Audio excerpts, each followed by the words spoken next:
केही भन्नु अहिले पनि नेपाली महिला दिदीबहिनीहरूलाई कसैलाई बाध्यता छ होइन, बाध्यता भन्दा बाध्यतै भएर नै विदेश जानुपर्ने, किनकि नेपालमा त्यो माहौल नै छैन कि घरमा केही गरेर यहाँ नेपालमा केही गरेर खानु भन्ने माहौल छैन। त्यो भन्दा पनि धेरै अहिले चाहिँ त्यस्तै चलन चल्यो क्या, जस्तो गाउँदेखिबाट सहरसम्मको मान्छेहरूमा ओहिरो भनेको यो विदेशतिर जाने लाग्यो होइन। उहाँहरूलाई चाहिँ यो महिलाले पाएको दुःख पनि थाहा छ, यतिसम्म हुन्छ भने पनि कति समाचारहरूले दिइरहनु भएको छ।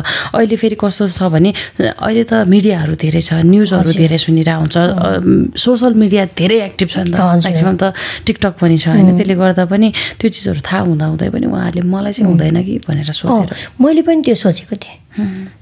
किनकि मैले पनि सोचेको, मलाई धेरैजनाले जब म विदेश जाने भनेर पासपोर्ट एप्लाई गरिसकेको थियो फर्स्टमा, अनि के हो तिमी विदेश जान लागेको?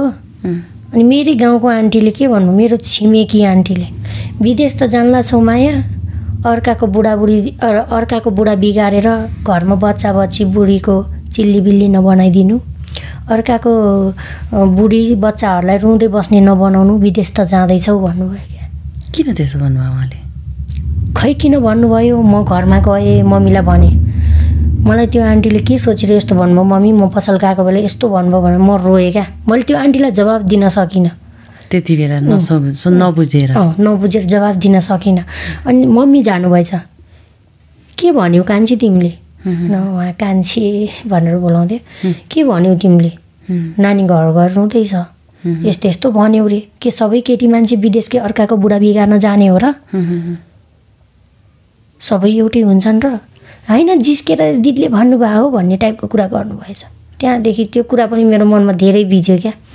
गएँ, जान चाहिँ गएँ, साथीभाइ जसको पनि हुन्छ होइन। मेरो फेरि केटा साथी धेरै, अहिले पनि केटा साथीहरू धेरै हुन्छ, तर सबै नराम्रो छैन, राम्रो पनि हुन्छ। राम्रो नराम्रो आफूले छुट्याउने हो।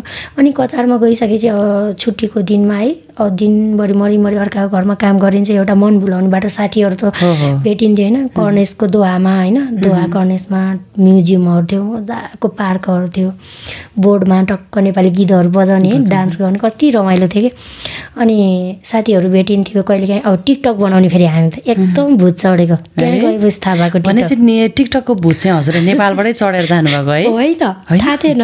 ए होइन, ब्याङ्कै एकजना साथी हुनुहुन्थ्यो मेरो, केटी साथी हुनुहुन्थ्यो, उहाँले चाहिँ टिकटक बनाउनुहुन्थ्यो, नेपालदेखि नै बनाउनु हुँदो रहेछ। अनि मैले चाहिँ उहाँको सङ्गतले गर्दाखेरि